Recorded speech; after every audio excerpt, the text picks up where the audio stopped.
सोचिए अगर दुनिया का सबसे मजबूत मिलिट्री ग्रुप नेटो अचानक कमजोर पड़ जाए तो क्या होगा।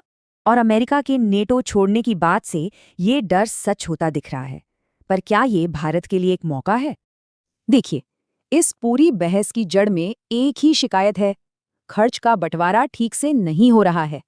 ये नाराजगी तब बढ़ी जब अमेरिका को लगा कि मुश्किल वक्त में उसके सहयोगी देश साथ नहीं खड़े हुए। तो आखिर ये नेटो है क्या? एकदम आसान भाषा में समझें तो ये देशों की एक मिलिट्री टीम है। इसका सबसे जरूरी नियम है आर्टिकल 5। मतलब एक दोस्त पर हमला तो सब पर हमला माना जाएगा। और अगर अमेरिका इस टीम से हट जाए तो यूरोप का पूरा सिक्योरिटी सिस्टम ही ढह सकता है।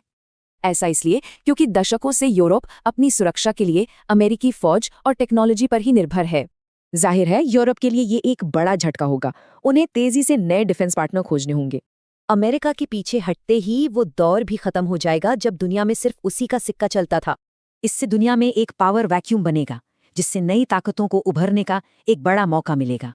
और इन नई ताकतों में चीन, रूस, यूरोपियन यूनियन और भारत जैसे देश सबसे आगे होंगे।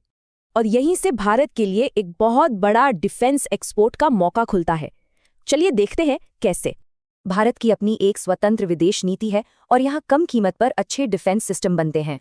मतलब भारत सिर्फ एक ऑप्शन नहीं बल्कि उसके पास पहले से ही जबरदस्त डिफेंस टेक्नोलॉजी मौजूद है।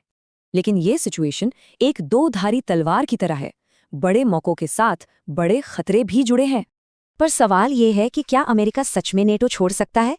देखिए, ये इतना भी आसान नहीं है, क्योंकि इसे छोड़ने के लिए किसी भी प्रेसिडेंट को कई बड़ी कानूनी अड़चनों को पार करना होगा। लेकिन नेटो को कमजोर करने के लिए इसे औपचारिक तौर पर छोड़ना जरूरी भी नहीं है। कोई भी अमेरिकी प्रेसिडेंट बिना नेटो छोड़े भी उसकी फंडिंग और मिलिट्री सपोर्ट बंद कर सकता है। तो नतीजा चाहे जो भी हो, दुनिया तो बदल रही है। अब आखिरी सवाल यही है, क्या भारत तैयार है?